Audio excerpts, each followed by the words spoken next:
Good morning dear students. हम बात कर रहे थे राजस्थान की भूमि विधियाँ। इसमें हमने राजस्थान किराया अधिनियम और राजस्थान काश्तकारी अधिनियम हम पिछले लेक्चर्स में पढ़ चुके थे। इसी क्रम को जारी रखते हुए आज नया आपका जो सिलेबस में अधिनियम है वो है भू राजस्व अधिनियम 1956। जैसा कि हम सब लोग जानते हैं कि हमारा जो देश है वो कृषि प्रधान देश है। कम से कम 80% जनसंख्या जो है देश की वो कृषि पर निर्भर है।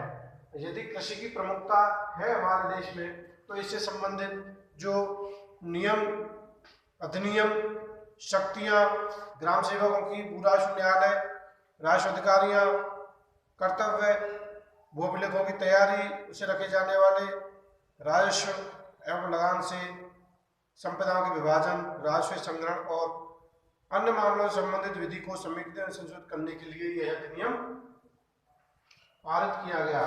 इस अधिनियम की हम जब बात करते हैं तो इसमें टोटल, जैसा कि मैंने बोर्ड पे लिखा, 11 अध्याय हैं और जो धारा में ये बटा हुआ है पूरा अधिनियम वो सेक्शन 263। टोटल जो सेक्शन है 1 से 263 तक इसमें इंद्राज की गई हैं। और जो शेड्यूल्स हैं, 2 अनुसूचियां हैं, इसमें यह संपूर्ण राजस्थान में प्रभावी है। 1 जुलाई 1956 से संपूर्ण राजस्थान में यह प्रवर्तनीय है। इसमें हम जब आगे पढ़ते हैं तो धारा 3 निकल के सामने आती है, जो एक निर्वचन खंड या जिसको हम डेफिनेशन क्लॉज कह सकते हैं। इसमें जो इम्पोर्टेंट सेक्शन है वो मैंने आपको बोर्ड पे लिखा और उनको समझाने का प्रयास कर रहा हूं। धारा 3 सब क्लॉज 1 में भू अभिलेख अधिकारी, लैंड रिकॉर्ड ऑफिसर, भू अभिलेख अधिकारी से कलेक्टर विपरीत है। भू अभिलेख अधिकारी में कलेक्टर आता है और इसमें सहायक और अपर भू अभिलेख अधिकारी भी सम्मिलित हैं।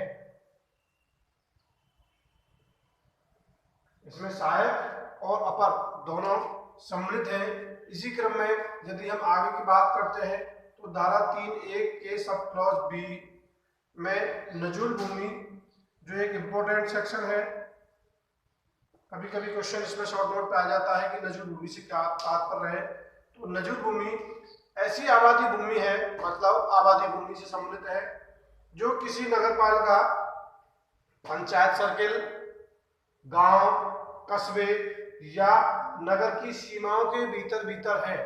मतलब ऐसी जो भूमि है जिसे हम नजूल भूमि का दर्जा देंगे, जो गांव की सीमाओं में है, पंचायत सर्किल की सीमाओं में है, नगर की सीमाओं के भीतर है और वह आबादी भूमि है। तो यह राजस्थान भू राजस्व अधिनियम 1956 की धारा 3(1) क्लॉज बी के तहत नजूल भूमि की श्रेणी में आती है।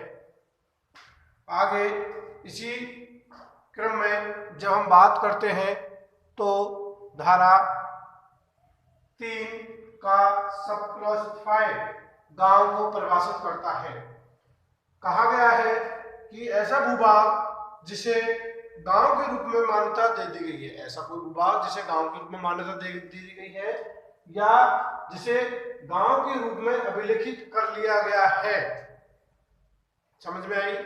गांव के रूप में मान्यता दे दी गई है या जो अभिलिखित कर लिया गया या जो बाद में मान्यता दी जाएगी इसको गांव के रूप में, और उसको बाद में भी अभिलिखित किया जा सकता है। ऐसी जो क्षेत्र है, भूभाग है, वह गांव की परिभाषा में सम्मिलित है। इसी क्रम में आगे हम जब देखते हैं तो एक सेक्शन जो निकल के आती है वह है पंचायत सर्किल। धारा पंचायत सर्किल, पंचायत सर्किल का वही अर्थ होगा जो राजस्थान पंचायत अधिनियम 1953 या तत्समय प्रवृत्त किसी अन्य पंचायत विधि में उसे दिया गया है। ऐसी खास इंपोर्टेंस परिभाषा नहीं है, लेकिन एक छोटी सी परिभाषा निकल के आती है। बंदोबस्त अधिकारी में सहायक बंदोबस्त अधिकारी भी सम्मिलित किया गया है। इससे आगे का जो सेक्शन है धारा 4, वो हम नए लेक्चर में, आगे वाले लेक्चर में पढ़ते हैं।